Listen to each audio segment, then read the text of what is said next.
Do you have the record sign? Yes. Do you consent to the recording of this podcast Yes. and the release of this podcast on various platforms? Yes, I do. I feel like we're in court, right? And you got to raise your hand and put the Bible and say, yes, I do. I swear to tell the truth, the whole truth, nothing but the truth. So help me God. Everybody, welcome my friend Patricia. How are you doing? Oh, I'm awesome. Yeah, you look Especially good. that it's Wow. Friday. Oh, yeah, it's Friday where you guys are. Yeah. It's Yeah. Saturday morning for me, but you know. Oh, okay. Yeah. And true. it's cold in Korea right now. It is, I don't know how cold it is, but it's freaking cold right now. Yeah, over here wasn't that bad outside. I mean, I think it was like 60. So Oh my it's God, not that's nice. that bad. Actually, it's 55 right now. 55. 55. Yeah, I don't know. I think it's like, let me see. I'm going to say like it's close to freezing. Let me see. Okay. We're going to play the who's colder game. No, Exactamente, mira, 32 degrees. Exactly freezing. Oh, but I'm telling you, we're going to get there. We are Yeah. going to get there because Pennsylvania is actually like super cold. Mhm. I remember last year it was like horrible. Like you couldn't even get the cars out of the parking lot because it's snowing so bad. A lot of storm, like, oh, no, it was, yeah. Over here it can get pretty nasty. Yeah. I like living in places that has the 4 seasons because I like seeing the, you know, the leaves change and everything. But that winter, when it snows like that, it's tough. Yeah.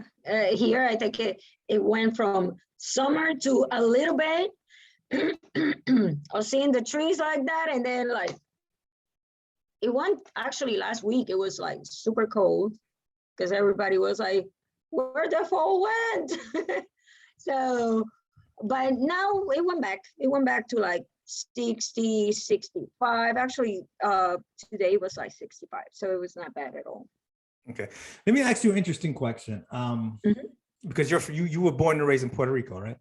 Yes. Okay. When do how old are you when you left Puerto Rico? When I left, actually, when I joined the Navy, I was 23. 23. Okay. So you spent a long time in Puerto Rico. Yes. Was Thanksgiving like a thing in Puerto Rico for you guys? Of course. Yes. Okay. Acción de Gracias, you know, like in Puerto Rico, we use any day possible. Any excuse? Yes. to throw a party. So yeah. Yeah. Every holiday is just like, you know. So what about now for you in Pennsylvania? Do you see people still celebrating Thanksgiving? Is there like decorations and stuff like that? Yes, over here, yes, a lot. But I think people is ready to start Christmas because everybody has like Christmas decorations out. Yeah. I think people is is ready for this year to be over.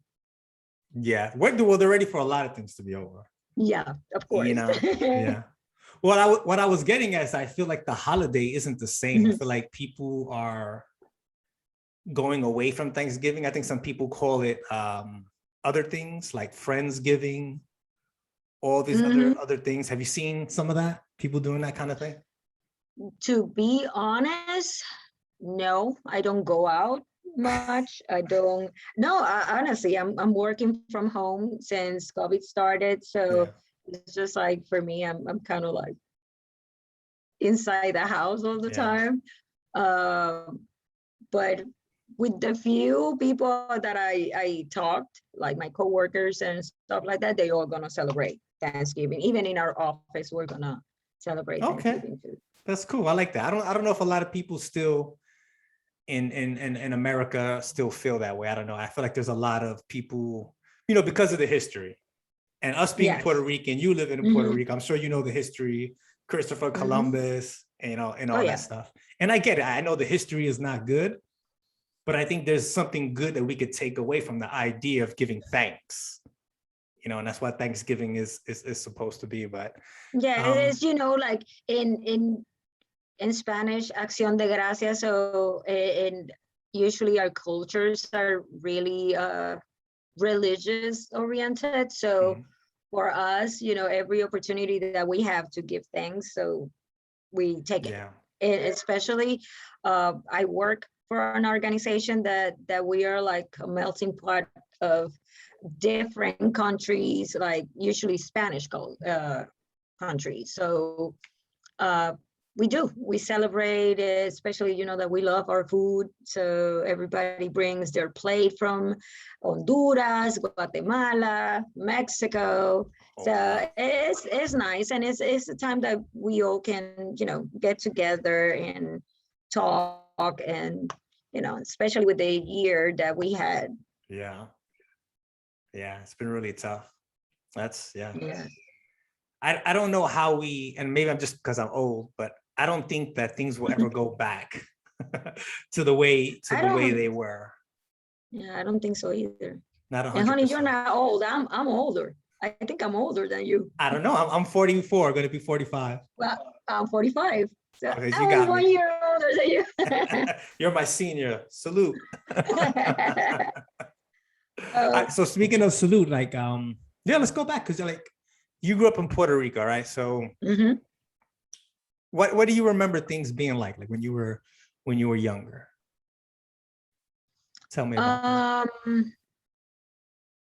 An example. What do you want to know? Just okay, so for me, I'll talk about me, right? When I remember growing up, I remember the neighborhood that I was in.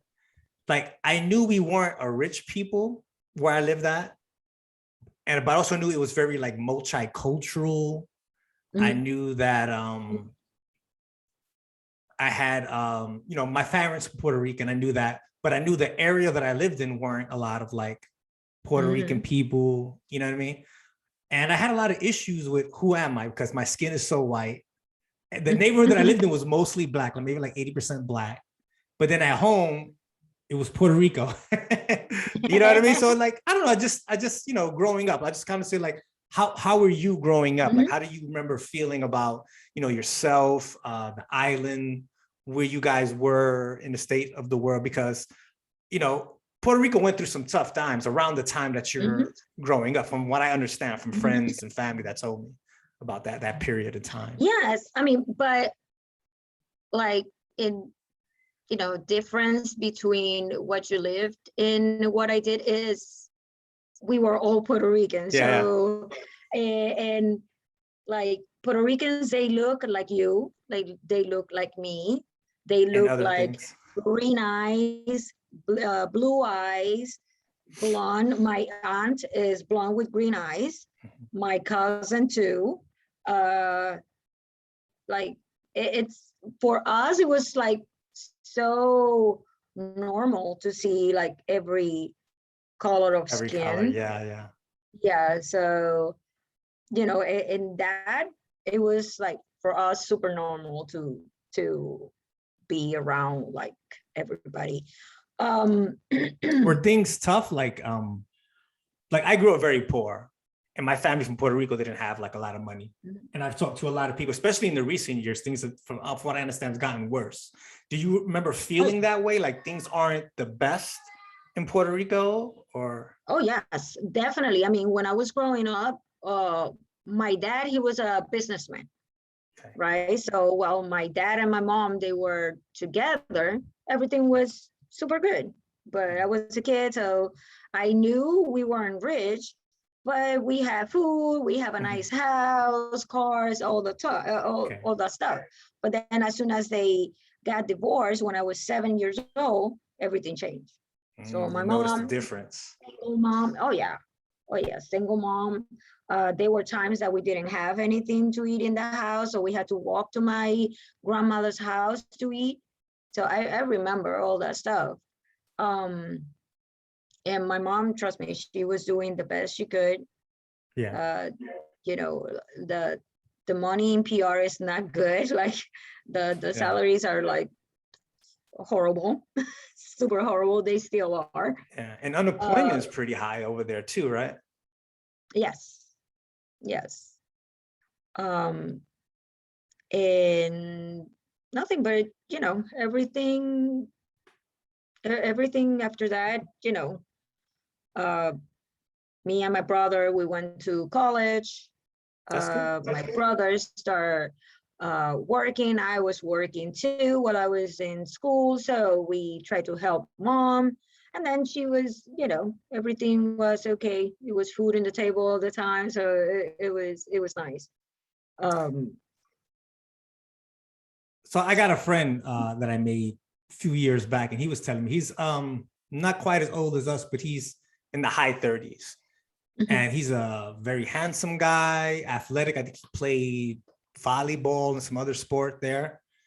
But you can't do those forever. He didn't make a lot of money doing that too. But so his other profession that he graduated from college was to be a teacher. And basically he was waiting, he would do these other things, waiting for a job to open.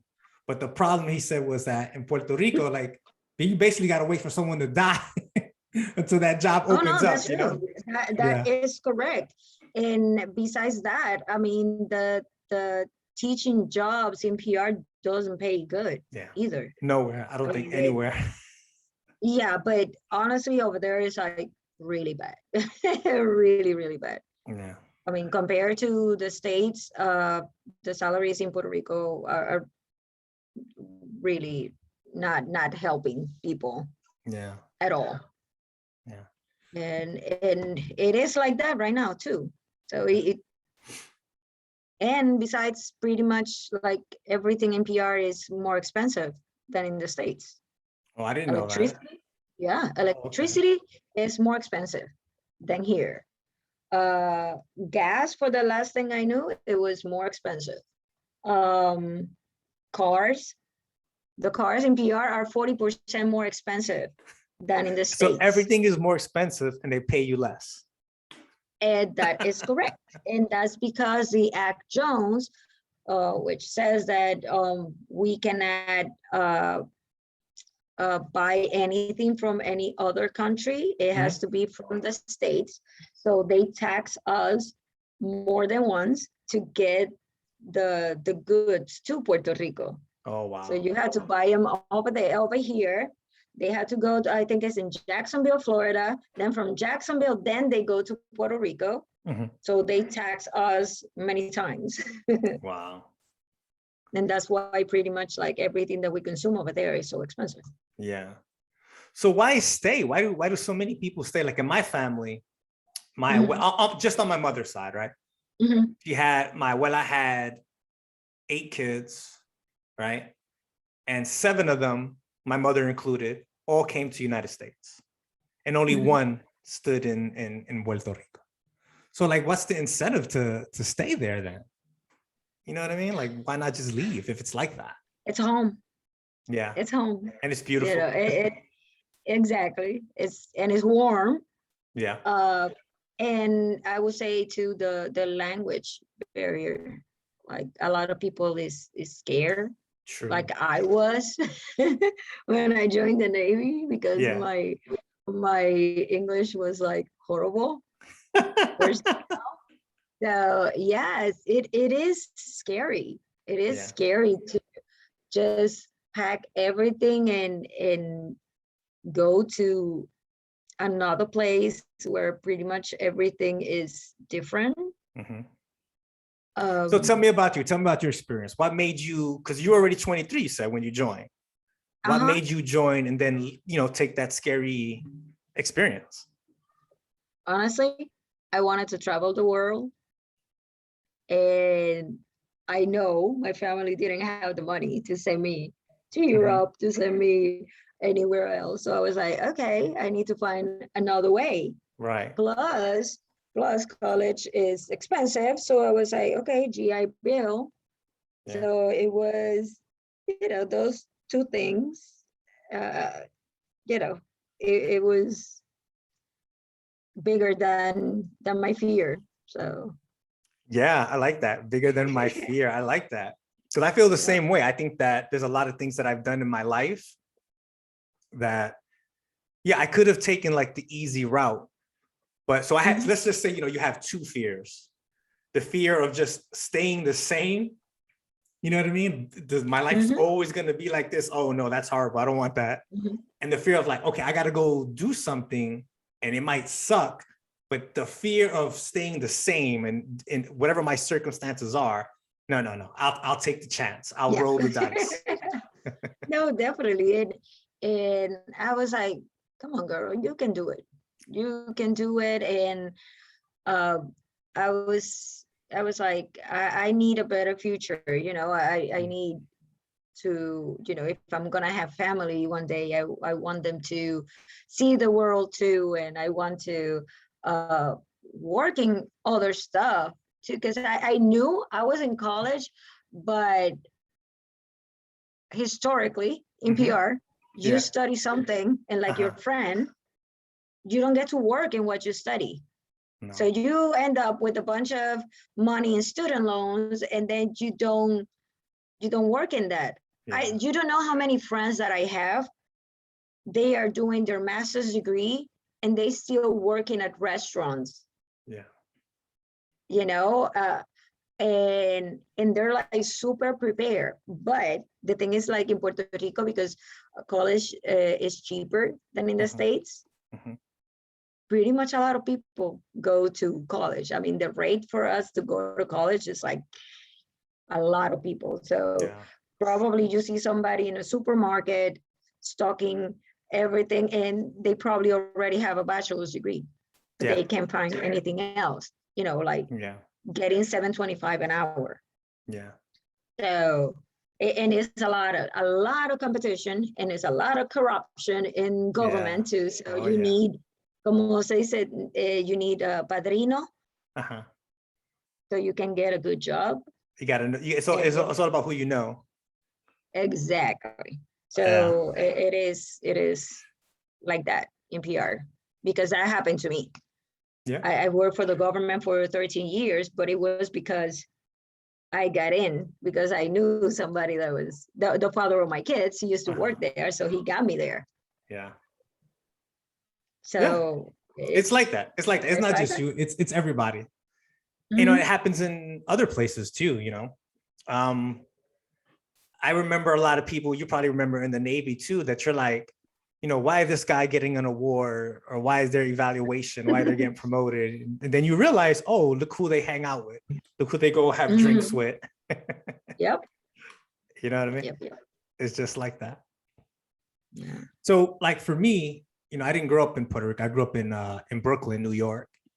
And there's a lot of Puerto Ricans in New York.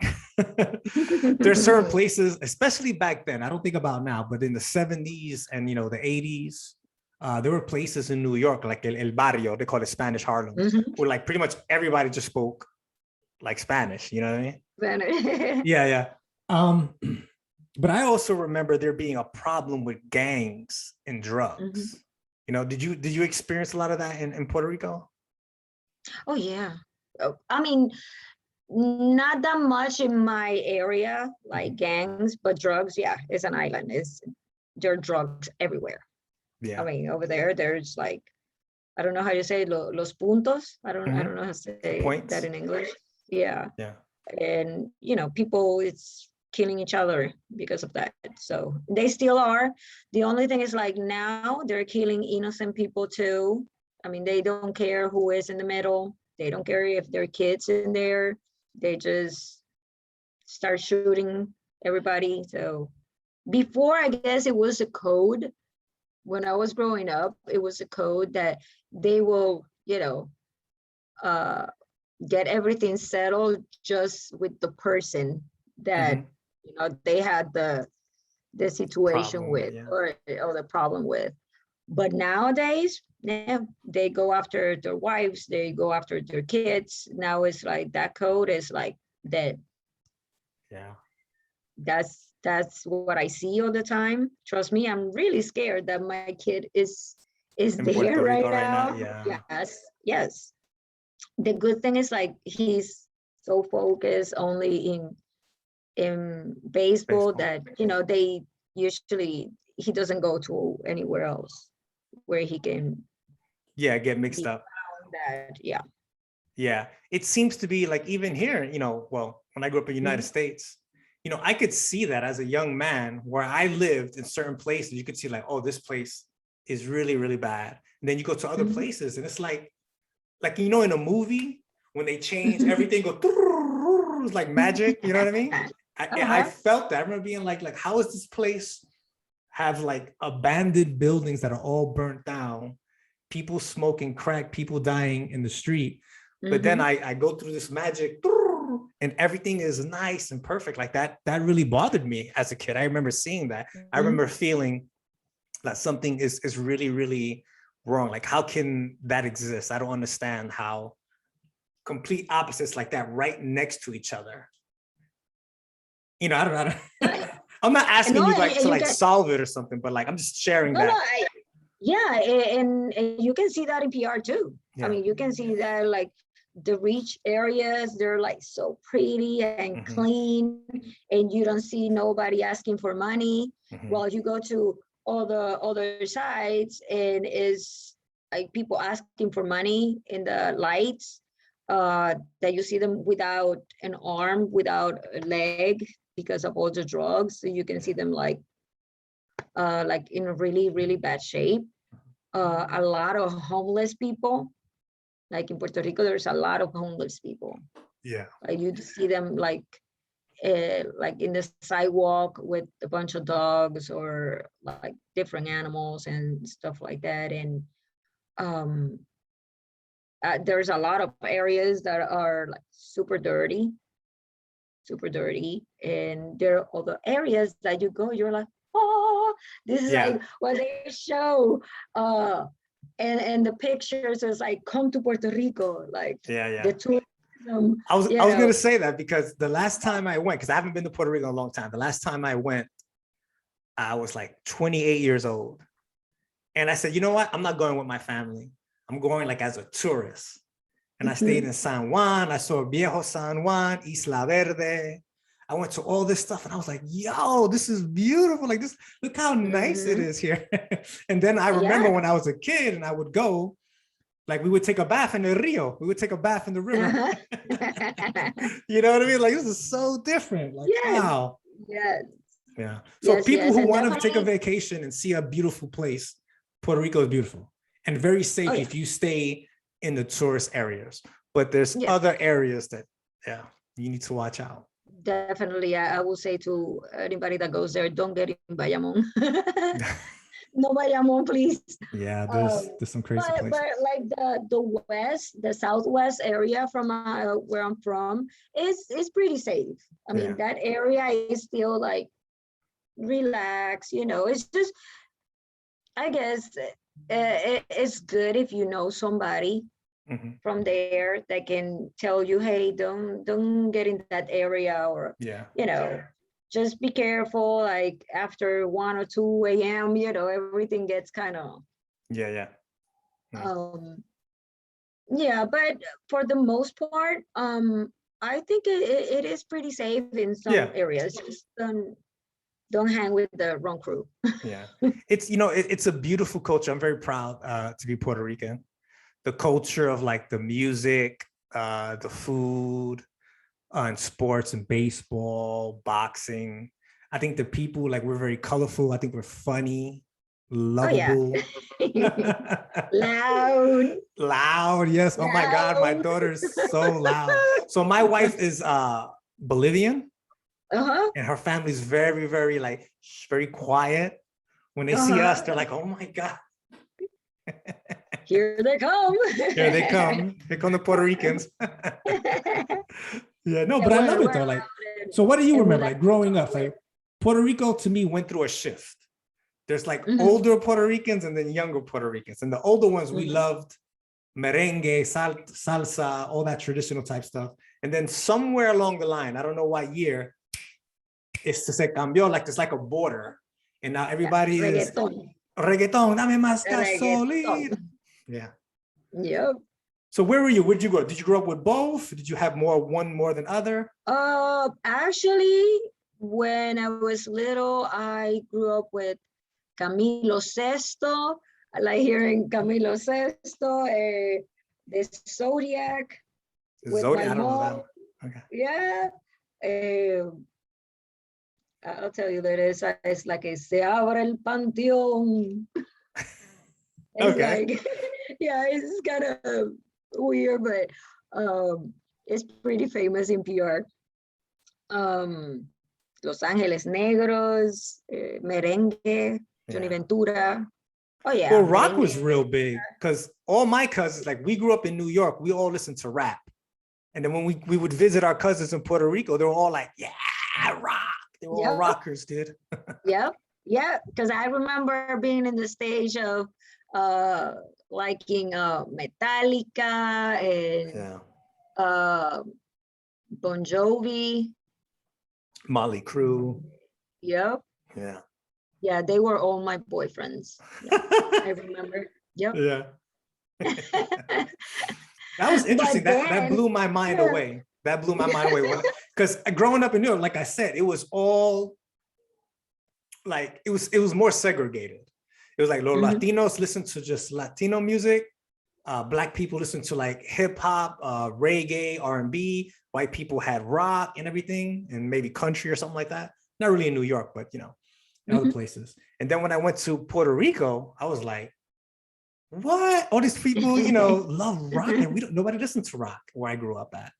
But they loved rock, man. My cousins all have posters of everybody, of Van Halen, of just everybody. And we still love rock. We still love rock because rock en español. I know. Yeah, también. It's like in the bars when you go to PR, there are some bars that has live music, and usually these live bands they do rock covers, Motley Crue or like Journey, all that Poison. Stuff. Those are the covers. Yeah, those are the covers. So White Snake. Yeah. So it's I think it's pretty much alive over there. Still, and there's some other bars, that they have trova, live music with like rock en español, La Secta, Maná, you know, Maná's big, all that stuff. Yeah. And I mean, I love, one of the things that I love about Puerto Rico is like, it is like in our skin color is the same with music. Yeah. We are, I will say that we have such a good ear for music, because I don't know if you see like pretty much every artist that release something, they put the music in PR. So they see how we react. Oh, so if they don't like in Puerto Rico. Yeah, Puerto Rico is like, Puerto Rico, we are like. We're the test place. You test it with us. Yes, I really believe that. Oh, okay. And we have, that we have great musicians. We have like great artists from Puerto Rico. Yeah. But yeah, I think PR is like one of our biggest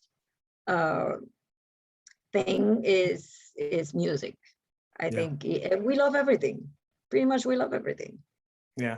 I don't know where it comes from. I'm interested in hearing, what you think, but my theories are two, I think two things. One, you heard nurture versus nature, right? You ever heard that before? Nurture versus nature. So nature would be like our biology. Since we were, the Caribbean, El Caribe, like that used to be called the bridge between the old world and the new world. So everybody coming from like Europe, whatever, over there, to the east, before you got to the Americas, you had to stop in Caribbean and do some stuff there, and then you go over to the new world. So genetically, our biology is very diverse. That's why we look so different, right? So one thing, we have a large genetic diverse, a big pool of different things, which gives us a lot of tools biologically. But then the nurture or the societal thing is that we love to have a good time. We love to have fun and to dance, right? So if you add those two things together, that makes for great art. Not just music. I think painters, there should be more writers. I'm trying to write right now. I'm gonna write a book. I wrote a book, but I don't know if I'll ever get it published. But I think that's the reason why Puerto Rico has created such great musicians and other things. I'm interested to hear, what do you think? What's your opinion on that? Honestly, yeah, you are exactly right, because yeah, we are so diverse, and we have so many history on us, like with the Spanish people coming over here, African, Mhm. Tainos, we have such a big mix uh, in our genetics. And yeah, definitely, I mean, us, who doesn't start like freaking shaking the head or something when you hear a bongo, Mhm. like an African bongo. Yeah, you're good at that. Wow. Hey, hey. I was about to start dancing. Oh shit. I did a lot of barandas, and but also I remember I was kind of curious about Mhm. my last name, Uh-huh. Zapata, because I always thought that it was Mexican Oh. because of Emiliano Zapata, Yeah, yeah, yeah, yeah. and, like, and I know in Mexico there's a lot of Zapatas, but then when I Yeah. start like talking to my aunt, and she was doing el árbol genealógico, Mhm. so we found out that the first Zapatas that went that got to Puerto Rico, it was a family from Spain, Spain. That's what I thought. Yeah. not from Mexico. It was from Spain. So Yeah. I always thought that it was from Mexico, but it's actually mis antepasados are from Spain. Yeah. And it's crazy because we have a little bit of everything. Yeah. And yeah, definitely, I think that is what makes us unique, Mhm. honestly. Yeah. It's very different than other places. Like when I went to Mhm. my wife's home country, or even here living here in Korea, you go around and you know what a Korean looks like, you know what a Bolivian kind of looks like. I'm not being racist. I'm just saying like there's a lot No, of no, it's true. similarity. Yeah, Mhm. but you don't know what a Puerto Rican looks like. You can't point to J Mm-mm. Lo and say, well, that's what a Puerto Rican looks like, because not everybody looks like J Lo. You know what I mean? Not everybody looks like Ricky No. Martin. We have such a diverse mix, man. Like when I show my family picture, you got the whitest person here, me, maybe like my mom or whatever, and then my tia, The my other darkest. cousins que son negro, they're black. You know what I mean? Uh-huh. And then a bunch of Yeah. brown in the middle. You know what I mean? Like, yeah, Yeah. My family is exactly like that too. yeah. I have a little bit of everything. Like my brother, his first son, he's blonde with green eyes, Wow. and his daughter is like me, Yeah. because he's like, she looks like she's yours, no, Yeah. not mine. So it's, I don't know. I guess it's all the combination that we have. Yeah. Yeah. I like it. I'm very proud of it. Do you know anything about I guess Calle 13? He got into trouble in Puerto Rico. He got banned from Puerto Rico a He few always years get in back. trouble. Yeah. He always get in trouble. Yeah. Yeah. Yeah. Él es bien, he's controversial. Yeah. Yeah. He is. It's, And political. it's Yeah. controversial, but it's just he likes to say the things how he sees it, and Yeah. I don't see nothing wrong with that, Me because neither. we always been so sumisos. How do you say that word? Submissive. Yeah. Mhm. So it's time. It's time for us to get up and scream if we have to scream. And, it's time to make changes, Yeah. Yeah. because they still, government, they're always stepping on our heads all the time. Mhm. And I'm not living over there, but all my family lives there. Yeah. All my Exactly. family. I'm here just with my daughter. All my Oh wow. family lives there. Yeah. So I know, like right now, my mom is retired and they wanna cut her retirement check. And I'm like, That's evil. why? That's She so already evil. worked Jesus. for Yeah, that. I know. Worked for that. And then you're gonna keep taking and taking and taking from people. And that's what they Until you keep doing. die. Yeah. Yes. Even Yes. after you die, they're gonna take from you. Yeah. And that's why I think a lot of people is leaving. I mean, Yeah. is leaving Puerto Rico and coming over here, at least, they're going to be sad, like I was, because I was not with my family Mhm. and with my warm and beautiful island. But at the same time, over here, I have a better quality of life because I have a better job. Yeah. I can provide for me and my daughter, my son, and I can help too if I have to, my people in PR. So, you know, but it's sad. It's sad to see that they keep putting the fist in our face all the time and try to take advantage of people in PR. So what do you think, like politically? Do you have a stance? Do you think Puerto Rico should be a state, not a state? What's your position, or you don't know? They should sell us to another country, definitely. Like Sell us? Trump Can they do that? wanted to. Yeah, well, Trump wanted to sell us to Dinamarca. Dinamarca. Who's that? Dinamarca. Trump, President Trump. Yeah, I know President Trump. Who do you want to sell us to? Though? I know President Trump. No, Denmark.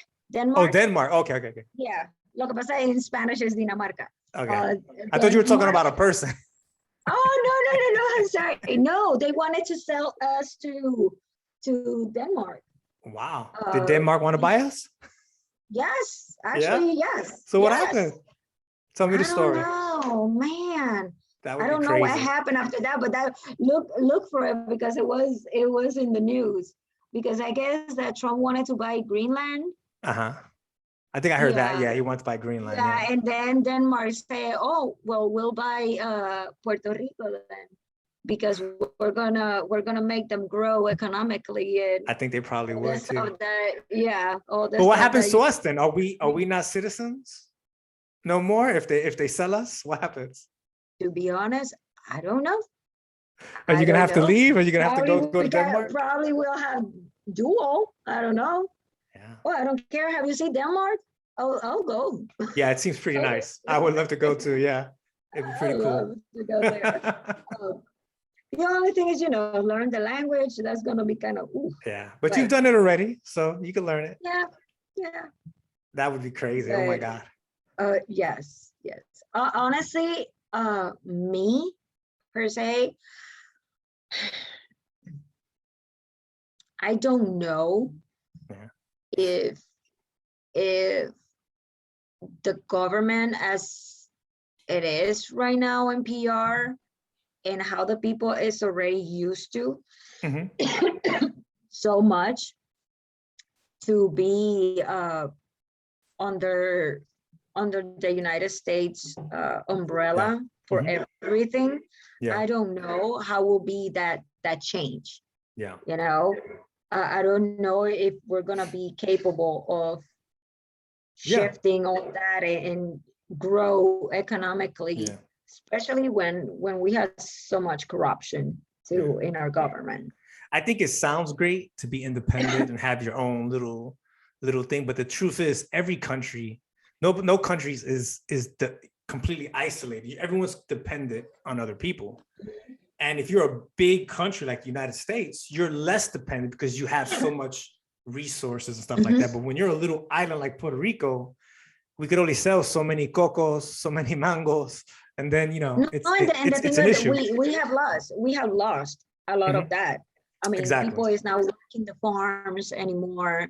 I mean, it's like a really small portion of what we're doing over there, because remember, we used to do a lot of coffee. Now it's just like it's all services. The last time I looked at, a lot of the money is services, which means like restaurants, hotels, which means also, tourism. What Puerto Rico has is beautiful people and a beautiful island. A lot of people come there for that. So I think that being a state, I think we should just go ahead and be a state, because right now, the people in America, in the Congress and everything, make laws that affect Puerto Rico, but Puerto Rico doesn't get a vote, doesn't get to decide what happens. And if you think about it, that's what started the American Revolutionary War. What do you mean you people all the way over there in England are telling us how to live and we don't get a vote, how to say, So I think might as well be a part of it. And at least you get a say. But do you really think that they're gonna let us be a state? Because I think they want to. What's gonna happen, right? What? No. No? ¿Por qué no? Because, Why not? like, ¿por qué? Because I think, most of the people in the island are like Democrats. To be Well, yeah. honest, they Okay. are. Yeah, They yeah, are. yeah. So remember, if we are a state, we're gonna gain More seats. Democrats. Exactly. Yeah, So that's I've true. seen like a lot of, ¿cómo se dice? Resistencia, Mhm. resistance on that, because actually I think, if I'm not mistaken, I think we'll gain like 3 seats. We will take 1 seat from another Change a lot of state. stuff, yeah. Oh yeah, We change a lot of stuff, yeah. It's gonna change a lot of But stuff. I mean, it's happened in the past. There's always been other states, and usually what they do historically is you get one blue state and you get one red state, and you take both of them at the same time, so that it's kind of balanced. But as democratic or blue liberal as Puerto Rico are, there's a lot of Republicans, Puerto Ricans. Oh yes, yes, they are too. They are. Look at Florida voting for Trump twice.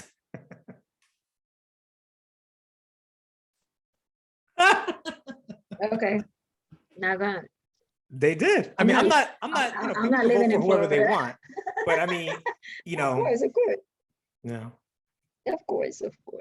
But I don't know. But for me, like, there is the resistance in that is because we are gonna get power.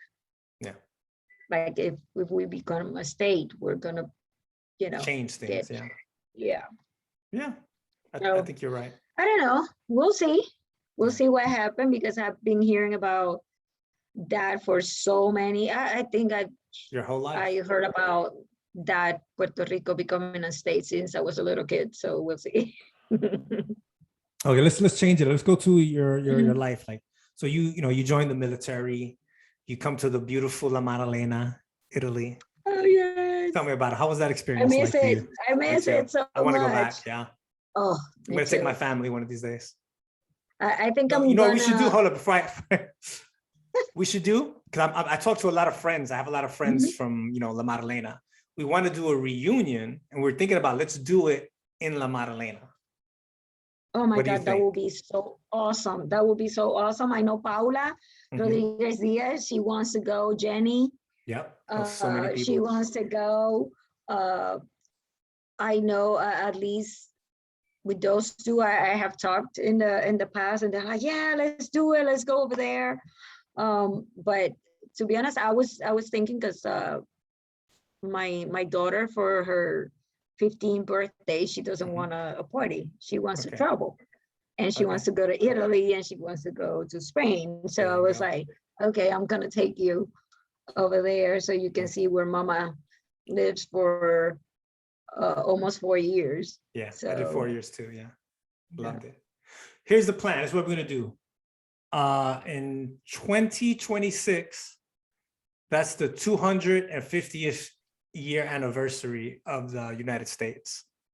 So a lot of people are going to be partying and doing stuff. I say we should do a reunion in 2026. Let's everybody do it. I'm going to start spreading the word, talking to everybody. So you got time to plan. Don't tell me, oh, I didn't have time to plan. I didn't have time to save money.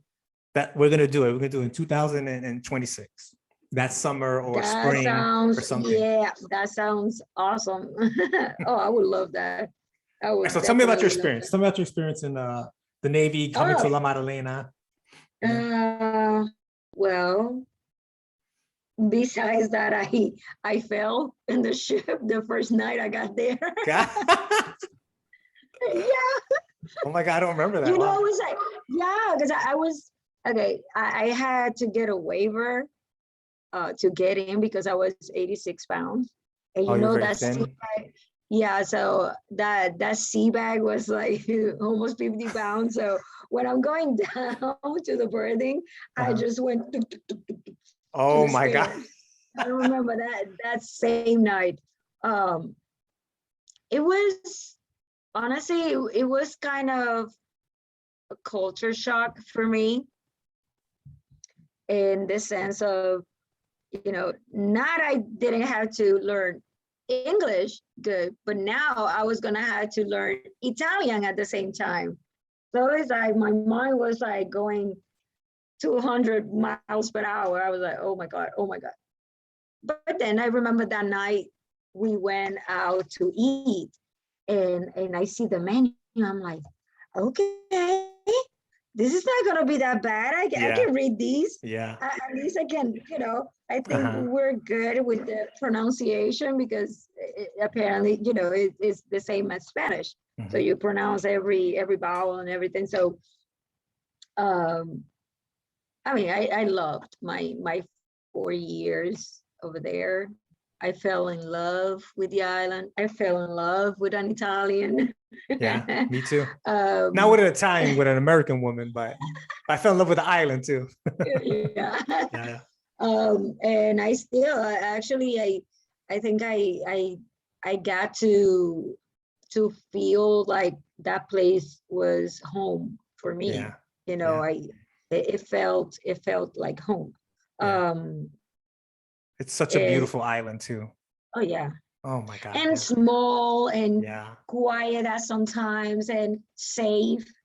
I loved it because it was so safe. I remember seeing like all the kids running in the piazza and like all the people, like even if they didn't know you, just checking out the kids, to make sure they didn't run to the street or nothing like that. Everybody was like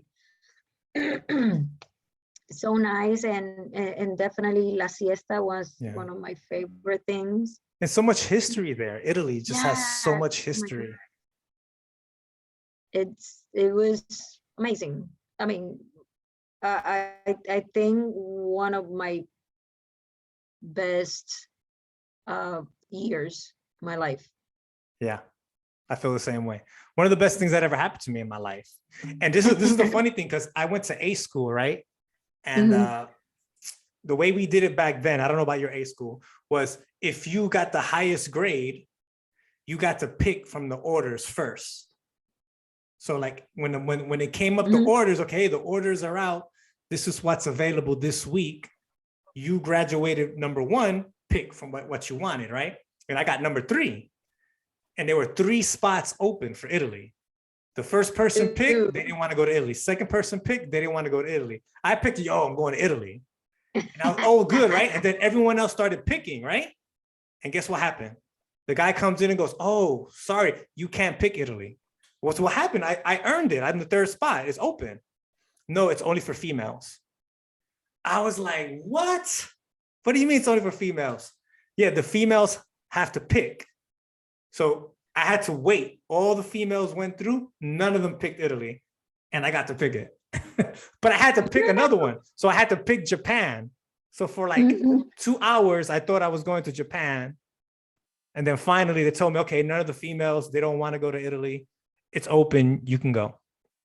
And I got to go. Oh, that was awesome, yeah. Yeah, my first pick, because I didn't go to A school. Okay. I went straight. Were you undesignated? So you were in deck. Oh, okay.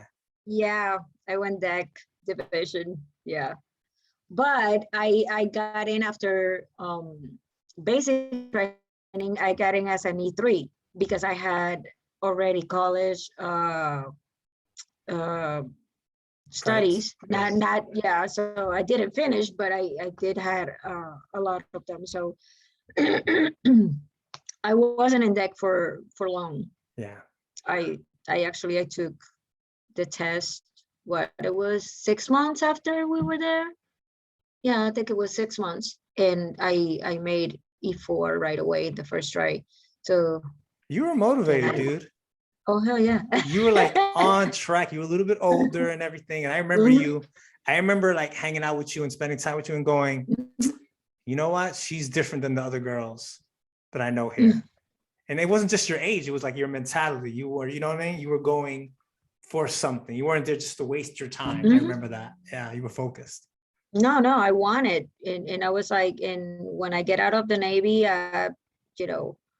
I'm gonna finish my degree and I'm gonna keep going. Actually, when I was during the time I was in Lamar, I was taking college classes also to complete.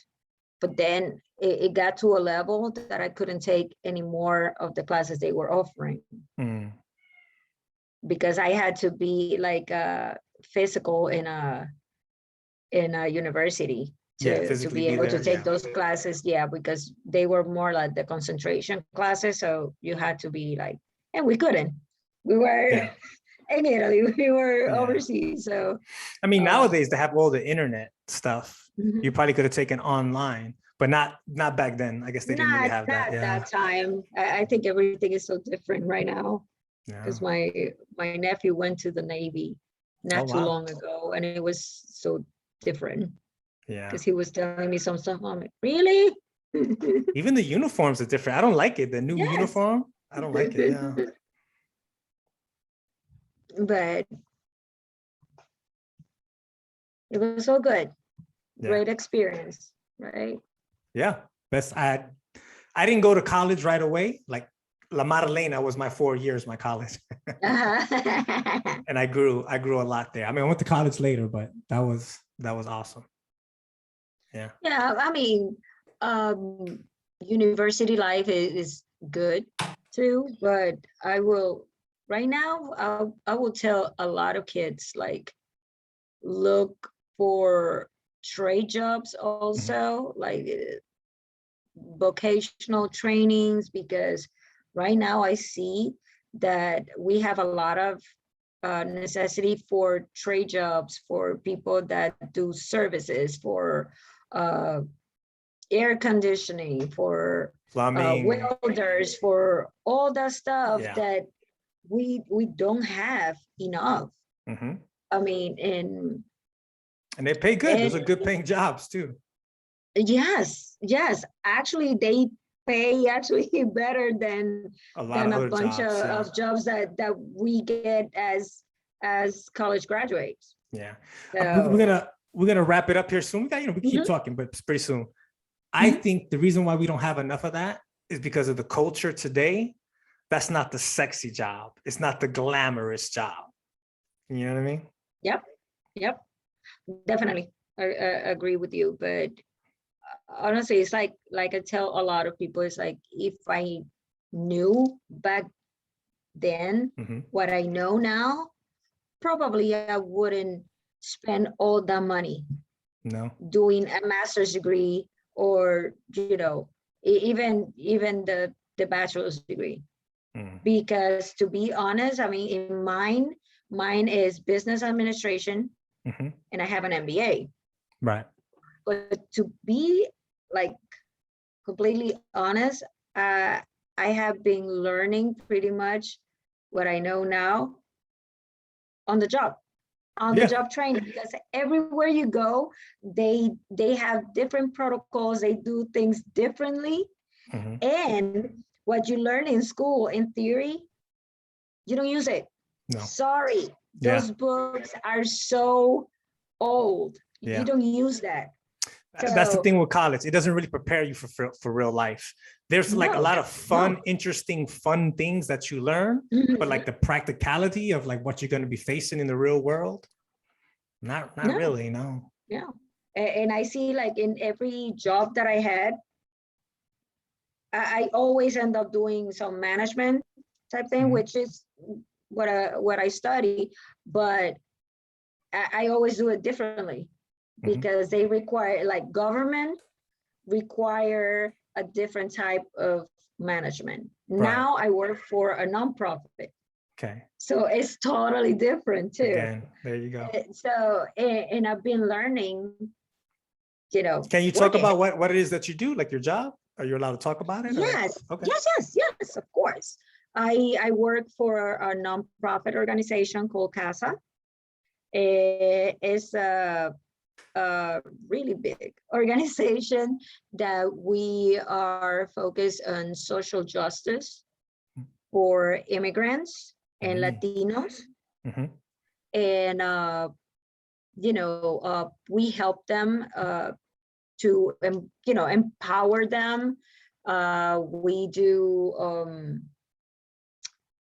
We help them to build skills for work. We help them with their citizenship cases. green cards. Uh, our mission is pretty much that, these people up there in the White House hear like these people voices, because they think because they got here without papers, they are not worthy of staying here, which we have so many people that are, they're essential workers. They were essential workers during COVID. Right? Latinos, they were like over 5 million people that stayed working as essential workers and are undocumented. Yeah, kept everything working. They still pay taxes. Yeah. They still pay taxes. Yeah, I hate that when people say if you're an immigrant, you don't pay taxes. That's BS. You still pay. Everybody pays taxes. They pay taxes. If you go to the store and buy a piece of gum, they tax you on that. No, but they do taxes at the end of the year. Yeah, a lot of people still do that. They pay taxes. Yeah. Because we do taxes in our office too. In all our offices, we do taxes for low income people, and they go and they pay their taxes. Also, they don't get any benefits from the government. Paying the taxes and not getting the benefits. Yes, because I have heard a lot of people saying, oh, but they come over here and they get our benefits. And I'm like, no, they don't. They can't. They can't. They cannot ask for the ¿cómo que se dice el pan? The food stamps. Right. Yeah, I know. They can't. They cannot ask for medical. Yeah, they can't vote for who's deciding their policies that they have to live under. No, they can. That's a great thing. I commend you for that. I think it's awesome because this is gonna be the last thing that we talk about. I've told this to a lot of people that I've always wanted a strong like Latino coalition, and not just like every Latino, of course every Latino, but there used to be a thing of like intellectual Latinos, people who were really smart, sophisticated, and they used to get together and do things. I would love to see that come back. And when we vote, kind of have like that unity so that we could make change, because we're such a large number. Our vote is important. And right now our vote is pretty divided. And I get it, everybody thinks different, feels different, but if we can get a majority of that people to work together, we can make so many different changes to improve all of our lives. And I don't see that, because we're so different. It's not just Puerto Ricans, South Americans, Central Americans, so many different people. I don't know if we could ever truly unite under one umbrella. What do you think? You think that's possible? Anything is possible in this. You're a dreamer. That's what you are. That's what it is. Of course. No, but actually, I think with the right motivation, because I've seen like not what motivates, like we do a lot of organizing. That's what we do. We organize people so they can raise their voices and they can be heard right up there in the White House. But what it interested me, not necessarily is what is gonna interested you, different interests, and it's gonna motivate you to get up and fight.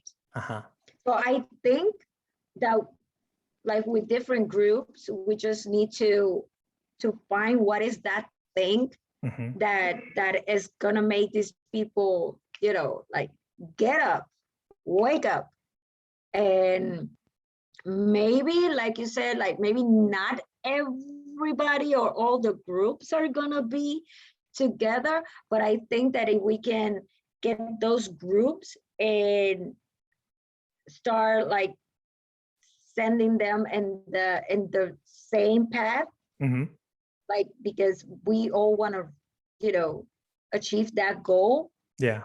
We were not all together, but we're going to the same place. Yeah, I think two things. I think we need a person or maybe a small group of people who people look up to. Like, you think of civil rights, you got like Martin Luther King, those kind of people who kind of like, people are drawn to. Look at Trump. Look at all the people who are drawn to Trump. You know what I mean? We need a person or a few people kind of like that. And I think that we have to not let go of our individual identity as Puerto Rican, as Dominican, Cuban, whatever like that. I'm not saying let go, but add. Let's accept a new identity to the story, which is we're part of this larger group, somos Latinos.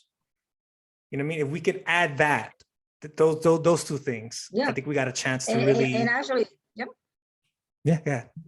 And I think that's one of the things that we're trying to do, because we're trying to combine, like we have people from, different cultures. We have immigrants, and then now we are calling all Latinos, and then we are adding Puerto Ricans in there because, Puerto Ricans, we are not immigrants. Right, exactly. Yeah. We're not immigrants. Right. We're different than the rest of the group. Yeah.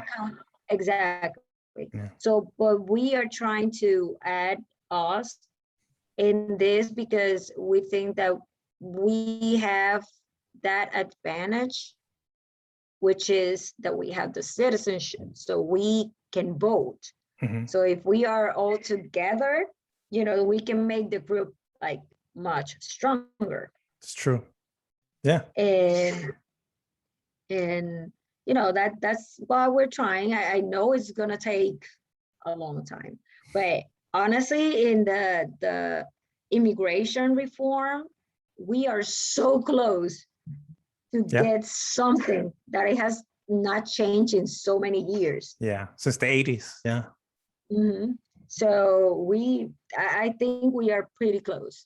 So at least today they were telling us that maybe if they don't vote on Tuesday, probably it's gonna be after Thanksgiving. So we're probably gonna see something soon. I think so, and I think it's because I think Joe Biden. I'm not saying like he's the greatest president or whatever, but I think his superpower now, if you were to make him like a superhero, is that I don't think he's thinking about a next term. I think he thinks he's old. Yeah. Hey, I'm lucky that I made it here. I'm gonna take these 4 years and I'm gonna do que se joda. Yeah, I'm gonna do. I'm not thinking about the next getting elected again. Yeah, because if you're thinking about getting elected again, there's a lot of things you can't do. But if you say, okay, I don't care next time, then you could just push through whatever your agenda is. And I think that's what he's going to do. And I think it's good. I think it's good for the country. The bill that he just passed, the infrastructure, we needed that. That's overdue. That's like 25, 30 years overdue. And now here with immigration, overdue. And maybe he's going to pay. Maybe he's not going to get reelected. I don't even think he's going to run, to be honest with you. I don't think he's going to run. I think he's too old. Yeah, I don't think so either. I don't think so either. But Democrats are probably not going to win.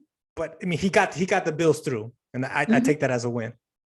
Yeah, definitely. I mean, it's gonna be whatever we can get right now, even if it's gonna benefit 3 million, 5 million of our immigrants, brothers and sisters that have been in this country for so many years. Many of them, like DACA recipients, the dreamers, that they were brought over here. Yeah. They didn't even know. Yeah. This is the only place that they know. This is the only place they call home. Yeah. So how are you gonna send these kids back to a country where they don't know nothing? Yeah. They don't even know. Yeah. And probably they don't even know the language, because we have a lot of DACA students with us, college students and stuff, and their first language is English. Yeah, I know. And yeah. And and they speak Spanish, but it's a little bit. It's not something like, hey, you're gonna throw them back in Honduras. They're like, okay, what they're saying to me. Okay, yeah. I gotta stop it there. I gotta let you go. Okay. Okay. Thank you for coming on. Ciao. Bye.